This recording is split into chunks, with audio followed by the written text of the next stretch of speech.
ہوں گے، مسلمانوں کے ایمان پر ڈاکے ڈالے جائیں گے، گھر کا گھر کفر قبول کرے گا، ارتداد کی لہر ہوگی، بیٹیاں غیروں کے ساتھ شادیاں کریں گی، وہ غیر کے مذہب کو قبول کریں گی۔ طیب صاحب نے یہ کہا میں اس آنے والے کل کے لیے زمین بنا رہا ہوں، بساط بچھا رہا ہوں، کل جب ان بچوں کی دہلیز پر کفر کی یلغار ہوگی، کفر دستک دے گا اور وہ ان سے کہے گا لاؤ اپنا ایمان، تو ان کے سینوں میں چونکہ قرآن ہوگا یہ جان تو دے دیں گے، اپنا ایمان نہیں دیں گے۔ بے شک بے شک، ماشاءاللہ جزاک اللہ۔ یہ نسل جو پڑھا رہے ہیں نا، اور میں پھر ایک بات کہہ دوں، میں نے شروع میں کہی تھی، ہمیں ہضم نہیں کرتے آپ لوگ، سن رہے ہو نا ملا جی، ہمارے جیسا بننا پڑے گا، اسے پیار سے مان لو تو، نہ مانو تو، یہ کرنا پڑے گا چونکہ اللہ یہی چاہتے ہیں۔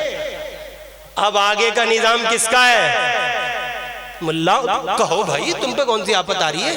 ملاؤں سے مراد ان ایمان والوں کا ہے جن کی زندگی شرافت سے، سنجیدگی سے، امانت سے، دیانت سے، سچائی سے، ایفائے عہد سے، محبت سے اور کہیے کہ پیار سے، خلوص سے سجی ہوئی ہے، جو ہر اس انسان کے ساتھی ہیں جو سچائی کا حامل ہے، وہ ہندو ہو، مسلم ہو، سکھ ہو، عیسائی ہو، دلت ہو، جینی ہو، پارسی، کوئی ہو، آنے والا دور ان کا ہے۔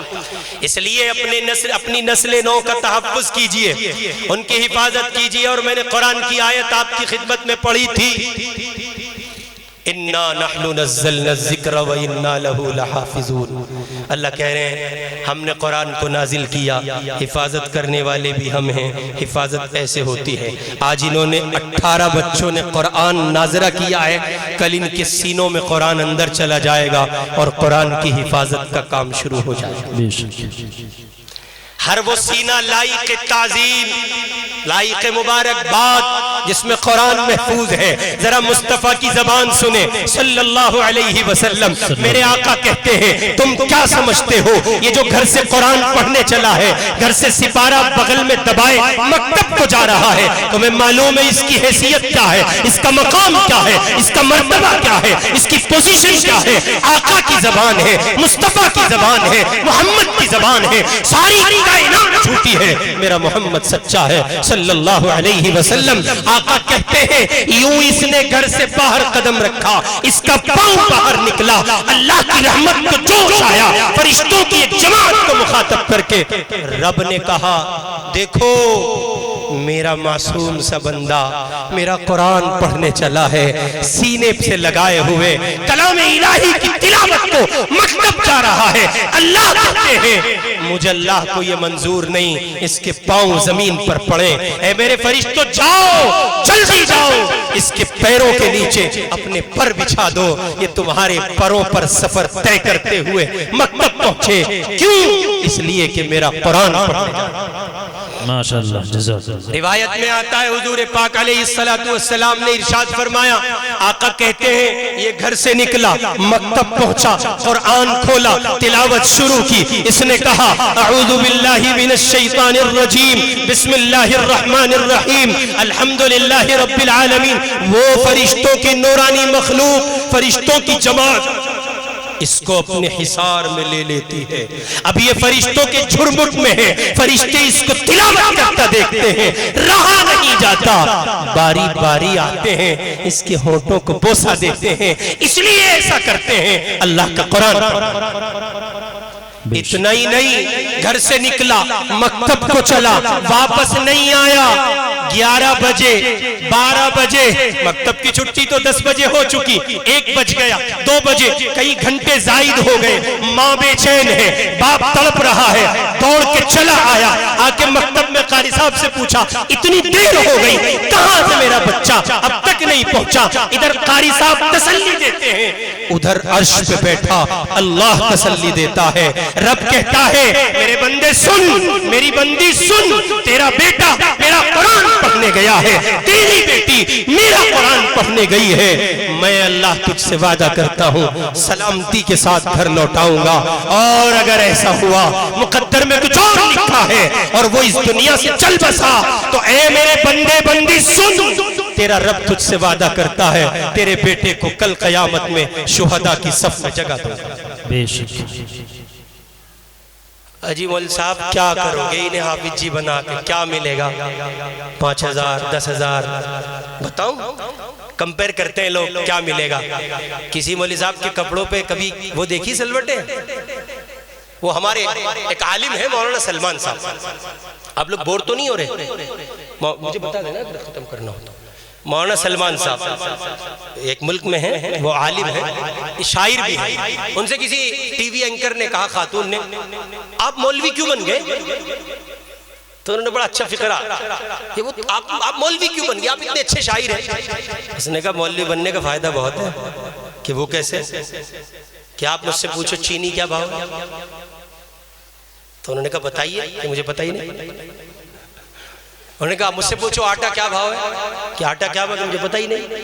مجھ سے پوچھو دال کیا بھاؤ ہے؟ پتہ ہی نہیں. گوشت پتہ ہی نہیں. لیکن مجھے نہ آٹے کا، نہ دال کا، نہ چینی کا، نہ چاول کا، کسی کا بھاؤ نہیں پتا. میری بریانی میں، حلوے میں، قورمے میں، دال میں کوئی کمی نہیں. ماشاءاللہ ماشاءاللہ. ارے گھر میں اچھے سے اچھا کھانا پکاوے گا، اگر خود نہیں پہنچاوے گا تو پیچھے چودرن کھڑی ہے چمٹا لیے. دیکھیں ہمارے حضرت مولانا منیر صاحب بامبے میں ایک بزرگ ہیں کالینا میں، وہ کہنے لگے میں اپنے ایک مرید کے گھر چلا گیا. مرید نے دعوت کی میری، اور ایک وقت طے ہو گیا کہ بھئی حضرت فلاں دن تشریف لے آئیں. اس مرید نے اپنی بیوی سے جا کے کہا کہ حضرت آ رہے ہیں اور ذرا دال چاول بنا لینا. وہ بامبے میں دال میں کڑی پتہ ڈالتے ہیں، ذرا ٹیسٹی بنا لینا تھوڑی سی. حضرت آ رہے ہیں، آلو کا بھرتا کر لینا، یہ کر لینا، وہ کر لینا. اس نے گھر میں مرغیاں بھی پالی ہوئی تھی. تو اس کی گھر والی نے سنا اور پھر اپنی پوری توانائی اور طاقت کو جمع کر کے اس مرغی کی طرف مخاطب ہو کے کہا یہ سانڈنی گھر میں اسی لیے پالی ہے کہ حضرت آئیں گی تو دال پکے گی؟ کیسی باتیں کرتے ہو؟ حضرت آئیں گے یہ مرغیاں ذبح ہوگی.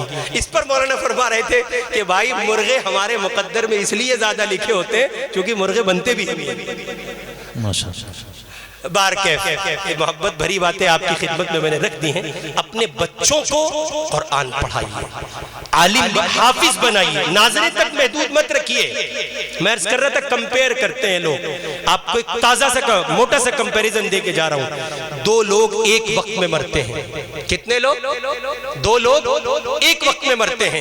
ایک وہ جس کا بیٹا قرآن پڑھا ہوا نہیں ہوتا، ایک وہ جس کا بیٹا قرآن پڑھا ہوا ہوتا ہے. دونوں کا واضح سا فرق ہے. جس کی اولاد نے قرآن نہیں پڑھا وہ مسجد سے سپاروں کی پیٹی اٹھا کے خیرات مانگتا ہے، بھیک مانگتا ہے، در در پارے پہنچاتا ہے، سپارے پہنچاتا ہے. میرا باپ مر گیا، اللہ کے واسطے ایک سپارہ پڑھ کے بخش دیجئے. جس کا بیٹا حافظ ہے، ابھی باپ حالت نزع میں ہے، روح نکلی نہیں ہے، بیٹے نے تلاوت شروع کی یاسین والقرآن الحکیم. ادھر اس کی زبان قرآن نکلا ہے، ادھر اللہ نے کہا آسانیاں بھی کرو، رحمتیں بھی کرو، اور چھوڑو کیا اس سے جو ہے پتہ پوچھو گے، مغفرت بھی کرو. ابھی قبر تک پہنچا نہیں ہے، اللہ نے مغفرت کے فیصلے کر دیے ہیں. بہت زیادہ مبارکبادی کے مستحق ہیں آپ. آپ کے بستی میں یہ مکتب ہے دار قاسم کے نام سے. نام کا انتخاب بھی بہت شاندار ہے. اللہ تعالیٰ اس کو مزید ترقیات سے ہمکنار فرمائے، علوم شرعیہ کے چشمے یہاں سے جاری و ساری فرمائے. آپ کی خدمت میں چند ایک گزارشات. پہلی تو یہی، اپنے بچوں کو قرآن کا حافظ بنائیے، اپنی بیٹیوں کو قرآن پڑھائیے، حافظہ بنائیے، معیاری قرآن پڑھائیے، تاکہ کل جب یہ بیٹی ماں بنے تو اس کی اولاد کو قرآن پڑھانے میں اسے کسی مشکل کا سامنا نہ ہو. اس سے آگے بڑھیے، اپنی اولاد کو کامل مکمل مسلمان بنائیے، کامل دیندار تاجر بنائیے. مزید دوسری گزارش آپ کی خدمت میں یہ کہ آپ اور حضرت مولانا نواز صاحب، علماء اور عوام، یہ گاڑی کے 2 پہیے ہیں. اگر ایک بھی نکلا تو گاڑی نہیں چلے گی، کسی ایک میں پنچر ہوا تو گاڑی نہیں چلے گی. عوام اور علماء کا ساتھ ایسے ہے، اور اگر ساتھ نہ ہو تو ایسے ہے. پورے دہرادون میں شاید کہیں نہ بچتی ہو. یا ہندوستان میں کہیں بھی نہیں، پوری دنیا میں کہیں نہیں بجتی، ایسے ہتھیلی نہیں بجتی۔ آپ ایک طرف کھڑے ہیں، حضرت مولانا نواز صاحب ایک طرف کھڑے ہیں، وہ آپ کے بچوں کو دین دیتے ہیں اور آپ ان کا خیال کرتے ہیں۔ وہ کیسے کرنا ہے مولانا سے پوچھ لیجئے گا، پھر نتیجہ نکلے گا، یہ ہتھیلی بجے گی اور آواز نکلے گی، یعنی کام ہوگا۔ اور تیسری بنیادی گزارش یہ ہے کہ آپ جس پہلو سے، جس زاویے سے، جس شکل پر مولانا کے کام آ سکتے ہو، کام آئیے۔ اور اگر آپ کام آنے کی پوزیشن میں نہ ہو، آپ اپوزیشن میں ہو، جیسے آج کی اپوزیشن میں ہے، وہ کام آنے کی پوزیشن میں نہیں ہے، تو آپ اپوزیشن میں، آپ کام نہیں آ سکتے، تو ایک کام آپ اپوزیشن میں رہتے ہوئے بھی کر سکتے ہیں، اور وہ یہ ہے جب آپ کو موقع ملے یوں ہاتھ اٹھا کے کہہ دیجئے میرے اللہ اس مکتب کو مستقل مدرسہ کر دیجئے، میرے اللہ اس مکتب کو ہماری بستی کے لیے خیر کا، صلاح کا، فلاح کا، بہار کا، جشن بہارا کا ذریعہ بنا دیجئے، اور ہمیں اس مکتب سے وابستگی عطا کر دیجئے۔ ہاتھ اٹھانے میں تو کوئی ٹوٹا نہیں ہے بھائی، کر لیں گے نا انشاءاللہ۔ یہ چند ایک بے ترتیب سی، ہاں یہ ایک بات مجھے بتائی گئی، ماشاءاللہ یہ بچہ جس نے ابھی قرآن پاک کی اسباب نام ہے، اسباب اس بچے کا نام ہے، قرآن پاک کی سیرت کے عنوان پر اس بچے نے گفتگو کی۔ اس کے بڑے ابا ہیں، ان کی مکان میں مکتب چلتا ہے، جی طاہر صاحب بہت زیادہ مبارکبادی کے مستحق ہیں کہ آپ کا مکان کام آ رہا ہے اللہ کے دین کی اشاعت کے لیے، ٹھیک اس طرح جیسے حضرت ارقم کا مکان مکے میں کام آیا تھا میرے مصطفیٰ کے دین کی اشاعت کے لیے۔ سبحان اللہ۔ حضرت ارقم ابن ارقم ایک صحابی ہے، حضور کو جگہ کی ضرورت پیش آئی، مکے میں حرم میں دین کی اشاعت مشکل ہو رہی تھی، تو حضور کو ضرورت پیش آئی۔ حضرت ارقم ابن ارقم ایک صحابی ہیں، انہوں نے اس ضرورت کو محسوس کیا اور انہوں نے اپنا گھر پیش کیا۔ یا رسول اللہ میں اپنا گھر پیش کرتا ہوں آپ کے دین کے لیے، اور پھر جو اللہ نے ارقم کے گھر کو بہاریں عطا کی ہے، میں آپ کی خدمت میں بس یہی عرض کروں کہ خدا آپ سے بھی ارقم جیسی کچھ خدمتیں لے لیں، آمین اللہم۔ اس واسطے۔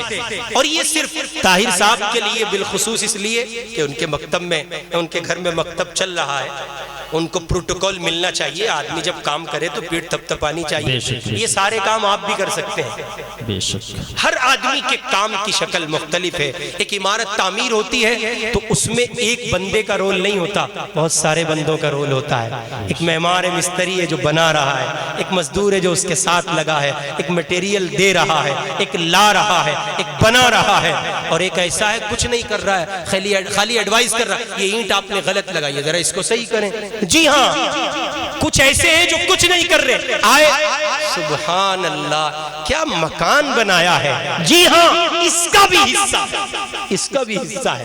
آپ کچھ نہیں کر سکتے، آئیے بیٹھیے اور مولانا نواز سے کہیے کیا بات ہے مولانا، سیلوٹ کرتا ہوں آپ کو، کتنا شاندار مکتب چلا رہے ہیں، آپ کا بھی حصہ لگ گیا۔ بہت کام ہے، جس پہلو سے، جس زاویے سے دین کے کام آ سکتے ہو آ جاؤ، کل قیامت کا دن ہوگا، کوئی دیکھے نہ دیکھے، کوئی سمجھے نہ سمجھے، کوئی جانے نہ جانے، اللہ سب دیکھتا ہے، سب جانتا ہے، سب پہچانتا ہے۔ وہ قیامت کے دن ہزاروں لاکھوں کروڑوں اربوں انسانوں کی بھیڑ میں سے آپ کو چنے گا، تو میرا وہ بندہ ہے جو میرے دین کے لیے فلاں موقع پہ کام آیا تھا، اس کی برکت سے تیری مغفرت کا اعلان کیا جاتا ہے۔ یہ چند بے ترتیب سی بکھری سی باتیں میں نے آپ کی خدمت میں رکھی، نیا تھا آپ کے لیے، کوئی بات کسی کو ناگوار گزری ہو، سخت گزری ہو تو اللہ کے لیے معاف فرمائیے گا۔ اللہ رب العزت ہمیں اور آپ کو عمل کی توفیق نصیب فرمائے۔ وآخر دعوانا ان الحمدللہ رب العالمین۔ ماشاء